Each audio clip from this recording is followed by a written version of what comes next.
और आपका स्वागत हमारे YouTube चैनल हिस्ट्री चैंपियन में। तो जैसा कि आप जानते हो, आपका जो पेपर होने वाला है भारतीय साहित्य शास्त्र का, कौन सा पेपर होगा? भारतीय साहित्य शास्त्र का जो आपके सामने पेपर होगा, कौन सा पेपर होगा? भारतीय साहित्य शास्त्र का आपके सामने जो पेपर होगा, हिंदी लिटरेचर का। कौन सा पेपर होगा भाई आपके सामने? हिंदी लिटरेचर का जो आपके सामने पेपर होगा, हिंदी साहित्य का आपके सामने जो पेपर होगा, उससे संबंधित आपके सामने जितने महत्वपूर्ण प्रश्न होने वाले हैं, सारे के सारे मैं आपको करवाने वाला हूं। आपको क्या करना है? वीडियो को पूरा देखना है, साथ के साथ चैनल को सब्सक्राइब कर देना है। समझ में आ गया आपको? जो बच्चा चैनल को सब्सक्राइब करेगा उसके लिए आपके सामने फ्री में पीडीएफ, जो इसकी जो ये टॉपिक पढ़ा रहा हूँ उसके इंपोर्टेंस के क्वेश्चन करा रहा हूँ, उसके फ्री में आपके सामने नोट्स हैं वो देखने को मिल जाएंगे। बस आपको चैनल को सब्सक्राइब कर देना, साथ के साथ 30,000 सब्सक्राइबर का अपने टारगेट ले रखा है, वो भी अपना है वो पूरा हो जाएगा सब्सक्राइबर का। तो सभी बच्चों से रिक्वेस्ट है, प्लीज चैनल को एक बार के लिए सब्सक्राइब जरूर से कर दो। साथ के साथ कोने में आपके सामने जो व्यू प्रोडक्ट वाला ऑप्शन है, कौन सा ऑप्शन है? व्यू प्रोडक्ट वाला ऑप्शन है। इस पे क्लिक करके अगर फ्लिपकार्ट और मित्रा से कोई प्रोडक्ट खरीदोगे, सबसे ज्यादा डिस्काउंट आपको देखने को मिलेगा। तो जाओ और जाकर जो प्रोडक्ट खरीदना चाहते हो उसको खरीद सकते हो भाई। समझ में आ गया? अब चलिए शुरू करते हैं। इस पेपर के बारे में अपन चर्चा करेंगे कि भारतीय साहित्य शास्त्र है वो पेपर का पैटर्न कैसे रहता है। देखो, सबसे पहले आपके सामने बात करूं तो ये पेपर है, ये आपके सामने हिंदी साहित्य का पेपर है। तो ये पेपर में आपके सामने क्या होता है भाई?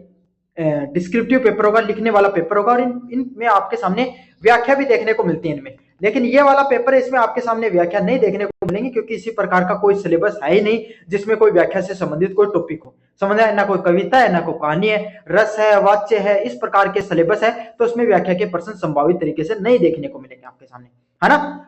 पर्सन की अगर एग्जाम के पैटर्न की बात करूं आपके सामने, तो पेपर में आपके सामने 70 नंबर प्लस 30 नंबर का पेपर का पैटर्न रह सकता है। 70 नंबर मतलब आपके सामने 70 नंबर का आपको देखने को मिलेगा क्या?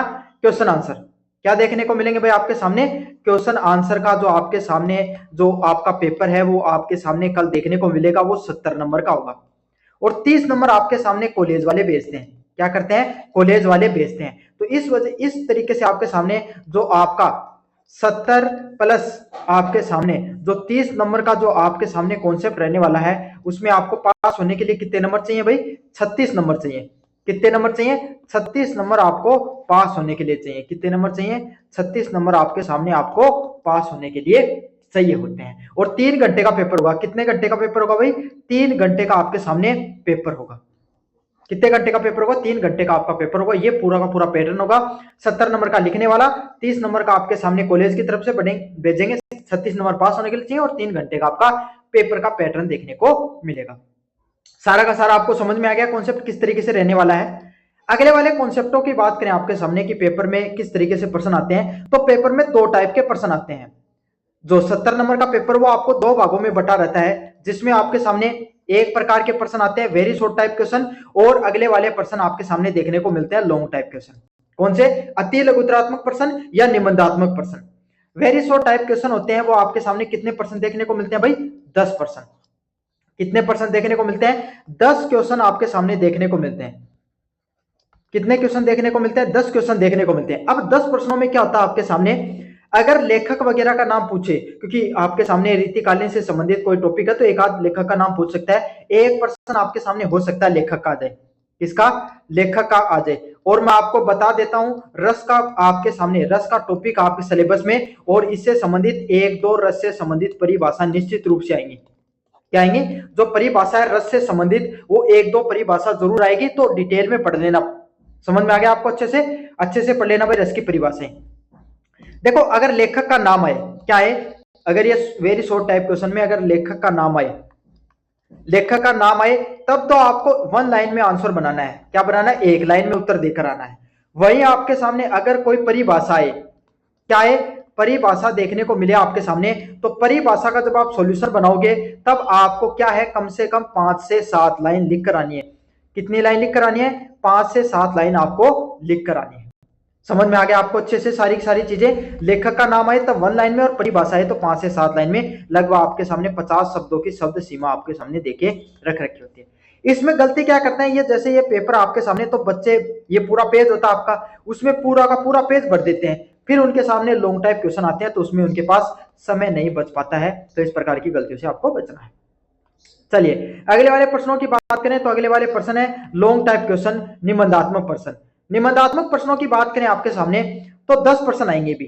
कितने क्वेश्चन आएंगे? 10 क्वेश्चन देखने को मिलेंगे भाई। और मुझे उम्मीद है इसमें से व्याख्या के प्रश्न नहीं आएंगे, व्याख्या के प्रश्न नहीं आएंगे क्योंकि सिलेबस कुछ इस तरीके का है जिसमें व्याख्या से संबंधित कोई मटेरियल ही नहीं है, तो आएगा कहां से, है ना। तो 10 प्रश्न देखने को मिलेंगे, प्रत्येक यूनिट से 3-3 प्रश्नों का कॉन्सेप्ट है, +1 में एक एक्स्ट्रा प्रश्न देखने को मिलता है। 10 में से आपके सामने बाकायदा आपके सिलेबस में लिख रखा है 5 क्वेश्चन जो आपको अच्छे से आते हैं। क्या आते हैं? जिन 5 प्रश्नों पर आपके सामने पकड़ है, और हर यूनिट से प्रश्न करना आपको, यह भी जरूरी बात है, हर यूनिट से प्रश्न करना है और कोई 5 प्रश्न आपको करने हैं जो आपको बेहतर तरीके से आते हैं।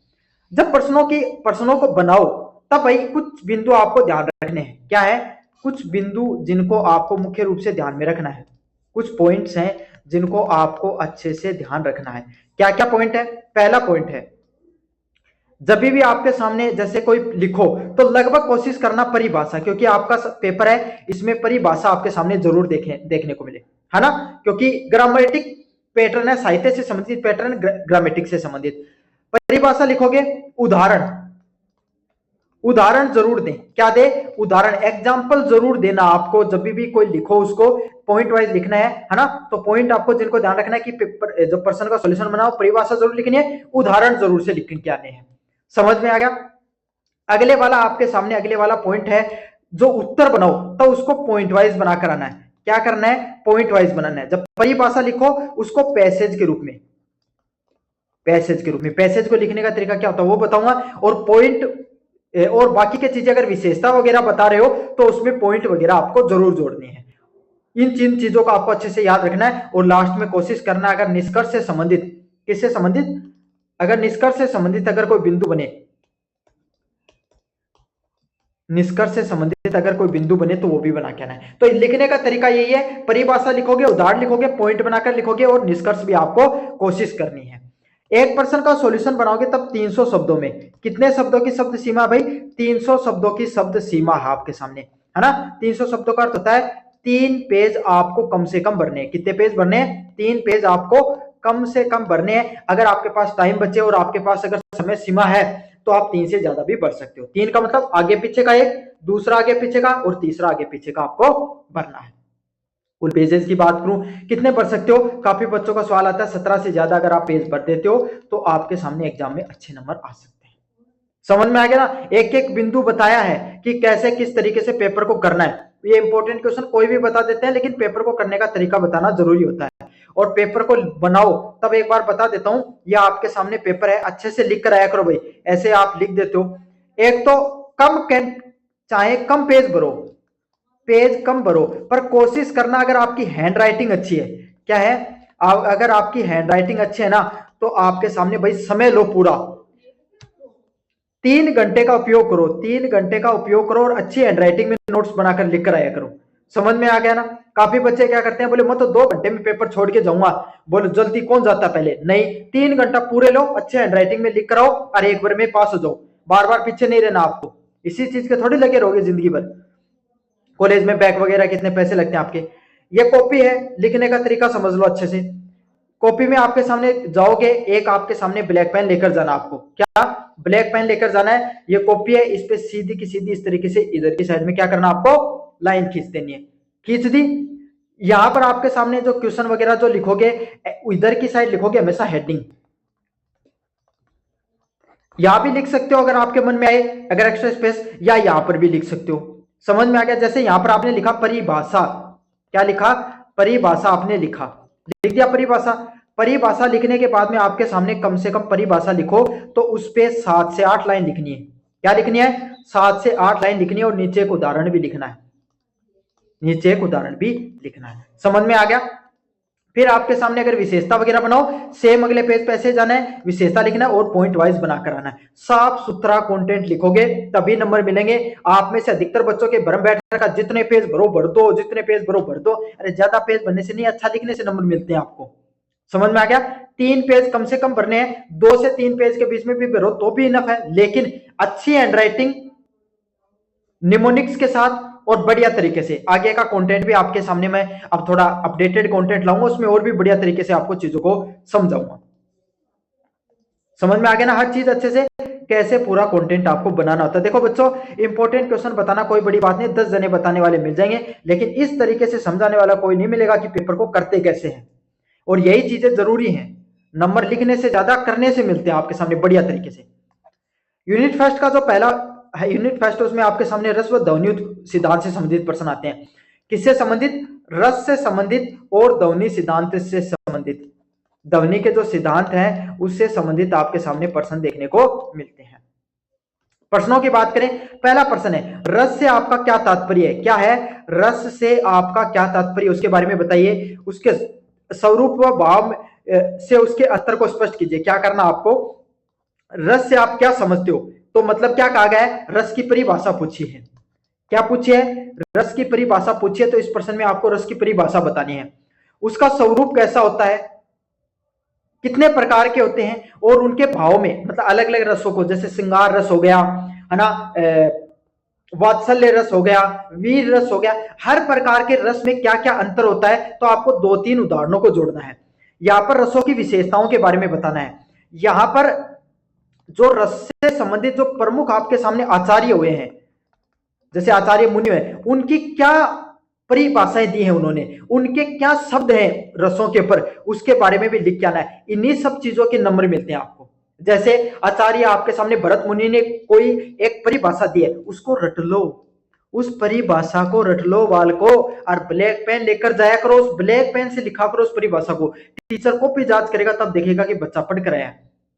दूसरा कंटेंट हल्का लिख दो, लेकिन ऐसी चीजें जैसे उदाहरण हो गया, क्या हो गया, जैसे कि उदाहरण हो गया, उदाहरण हो गया, कोई भी लेखक का नाम हो गया, इस प्रकार की चीजें ब्लैक पेन से लिखकर आया करो, और इस तरीके से कोमा भी लगाकर आया करो।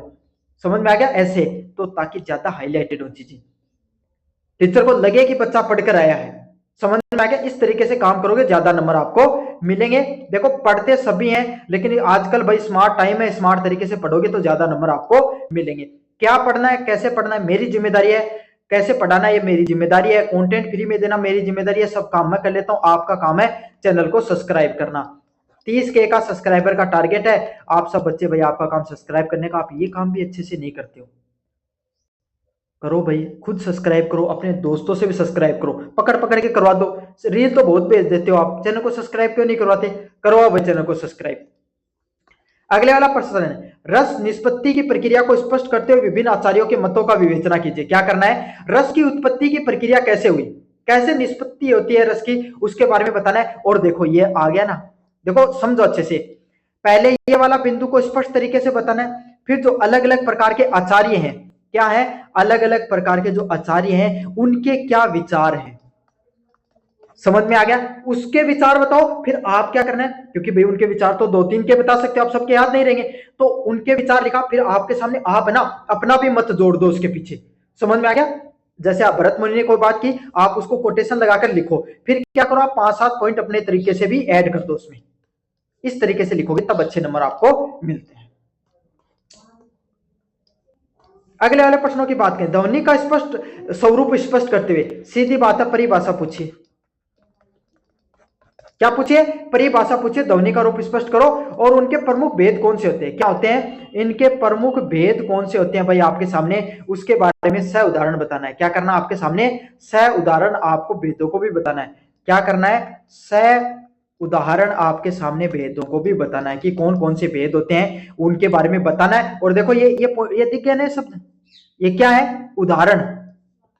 क्या है, उदाहरण, रट लेना एक एक उदाहरण को, अभी बता रहा हूं, और ब्लैक पेन से लिख कर आएगा, अगर कोई ब्लू पेन से लिख के आएगा ना, इसे स्टार्ट कर दूंगा तुम्हें, अच्छे से कर लेना। सब ब्लैक पेन लेकर जाना है सभी बच्चों को। यूनिट नंबर 2 की बात करूं आपके सामने, यूनिट नंबर 2 के इंपॉर्टेंट क्वेश्चन है। पहला इंपॉर्टेंट क्वेश्चन है, अलंकार एवं रीति सिद्धांत। क्या है, अलंकार और रीति सिद्धांत से संबंधित प्रश्न देखने को मिलते हैं। पहला प्रश्न है, अलंकारों की परिभाषा दो। क्या करना है, अलंकार होते हैं उनकी परिभाषा देनी है, और उनके काव्य में क्या महत्व होता है अच्छे से बताना है, और उदाहरण के साथ बता देना है कि जैसे आपने क्या क्या परिभाषा दे दी, काव्य में उसका महत्व बता दिया, फिर एक उदाहरण दो, कोई भी उदाहरण जो आपके सामने आपको बढ़िया लगा, चांद सा चेहरा उसका, तो उसमें बता देना है कि कैसे आपके सामने उसके चेहरे की चांद से उपमा की गई है ना, तो अच्छे से एक्सप्लेन कर देना है। साथ के साथ कोशिश करना 2-3 है ना अलंकार भी लिख दो, अलंकारों के जो भेद होते हैं ना, 2-3 अलंकारों के, अगर ये वाला प्रश्न देखने को मिले तो उसमें अलंकारों के भेद भी लिख देना है 2-3। समझ में आ गया? इस तरीके से आपको करना है, पूरे के पूरे पेपर को टैकल करने का ये तरीका है। अगले वाला प्रश्न है, रीति से आपका क्या अभिप्राय है? रीति आत्मा काव्य के कथन की स्पष्ट कीजिए। क्या करना है? रीति से आपका क्या अभिप्राय है? रीति से आपका क्या अभिप्राय है? रीति आत्मा काव्य से कथन को स्पष्ट कीजिए। क्या करना आपके सामने? जो रीत्यात्मक काव्य से इस कथन से आपका क्या कथन है, उसके बारे में आपको क्या करना है? स्पष्ट करना है। क्या करना आपको? स्पष्ट करना है। रीति आत्मा काव्य से क्या कथन है, इसको बारे में आपको बताना है। मोस्ट इंपोर्टेंट प्रश्न है, अच्छे से कर लेना। चलिए अगले वाला प्रश्न है, रीति और वर्ती के संबंधों में अंतर स्पष्ट करो। तो भाई बता रहा हूं आपको, डिटेल में तो रीति को पढ़ लेना, डिटेल में ही वर्ती को भी पढ़ लेना। किसको? जो वर्ती है उसको भी डिटेल में पढ़ देना है, परिभाषा देनी है, दोनों की विशेषताएं बतानी है, फिर दोनों में अंतर बताना है। डायरेक्ट अंतर नहीं करके आना है। पहले रीति की परिभाषा, उसके कम से कम 5 से 7 पॉइंट उसकी विशेषताओं के, वर्ती की परिभाषा 5 से 7 पॉइंट उनके विशेषताओं के, और अंत में उनको क्या करना आपको? उदाहरण के साथ स्पष्ट करना है। समझ में आ गया ना अच्छे से? इस तरीके से आपको करके आना है परीक्षा के अंदर प्रश्न को।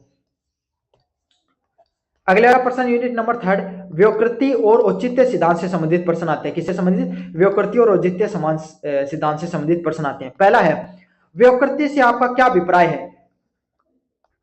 व्युत्क्रति क्या होती है? क्या होती है व्युत्क्रति? इससे आपका क्या अभिप्राय है? और उसके भेदों को विस्तार से बताना। और क्या करना है? उसके जो भेद होते हैं, क्या होते हैं? उसके जो भेद होते हैं उनको विस्तार से बताना है। क्या करना है? आपको विस्तार से बताना है। मोस्ट इंपोर्टेंट प्रश्न है। कैसा प्रश्न है?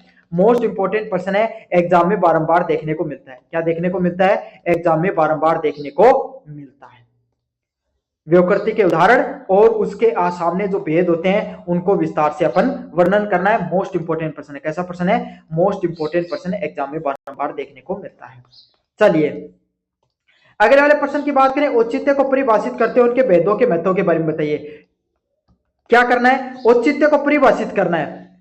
क्या करना है? औचित्य को परिभाषित करना। औचित्य क्या होता है उसकी पहले परिभाषा लिखनी है ना, फिर उसके भेद व महत्व को भी बता देना। मोस्ट इंपोर्टेंट प्रश्न है, एग्जाम में बारंबार देखने को मिलता है। अच्छे से इस प्रश्न को आपको कर लेना है। रस, ध्वनि व औचित्य के संबंध में स्पष्ट कीजिए। तो रस को भी अच्छे से परिभाषित करना है, ध्वनि को और औचित्य को तीनों कर देना, फिर उनको संबंध भी स्थापित कर देना। तो ये सारे के सारे मोस्ट इंपोर्टेंट प्रश्न है। प्रश्न भी बता दिए, किस तरीके से करना है ये भी बता दिया। अब आपके ऊपर डिपेंड करता है भाई कैसे पढ़ के जाओगे। भारतीय साहित्य शास्त्र से संबंधित जो महत्वपूर्ण चीजें सभी की सभी आपको बता दी गई मेरे द्वारा। चैनल को जोर से सब्सक्राइब कर देना, वीडियो को जोर से लाइक कर देना। धन्यवाद।